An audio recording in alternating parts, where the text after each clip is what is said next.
Surat textile માર્કેટમાં અલગ અલગ 13 વેપારીઓ પાસેથી 21 લાખ રૂપિયાનું ડ્રેસ મટીરિયલ્સ ખરીદી પેમેન્ટ નહીં કરી છેતરપિંડી કરી 5 વર્ષોથી નાસ્તા ફરતા 2 આરોપીઓને ક્રાઇમ બ્રાન્ચે ઝડપી પાડ્યા છે।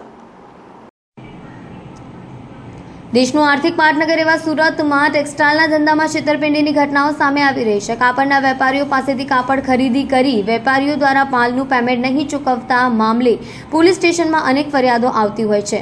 સુરતમાં 13 જેટલા વેપારીઓ પાસેથી ડ્રેસ મટીરિયલ ખરીદી પેમેન્ટ નહીં ચૂકવી ફરાર આરોપીઓ સામે સલાબતપુરા પોલીસ સ્ટેશનમાં ફરિયાદ નોંધાઈ હતી। સલાબતપુરા પોલીસ દ્વારા તપાસ હાથ ધરવામાં આવી હતી। છેલ્લા 5 વર્ષથી આરોપીઓ પોલીસ પકડથી દૂર ભાગતા ફરતા હતા।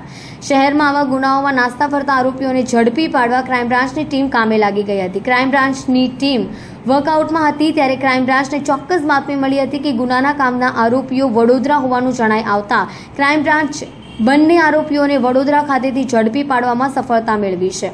બંને આરોપીઓએ ટેક્સટાઇલ માર્કેટમાં અલગ અલગ વેપારીઓ પાસેથી 21 લાખનું ડ્રેસ મટીરિયલ્સ ખરીદી છેતરપિંડી આચરી હતી અને વિશ્વાસઘાત કર્યો હતો। ક્રાઇમ બ્રાન્ચે બંને આરોપીઓને સુરત લાવી તેઓ વિરુદ્ધ નોંધાયેલ ગુનાના કામે સલાબતપુરા પોલીસને સોંપવાની તજવીજ હાથ ધરી છે।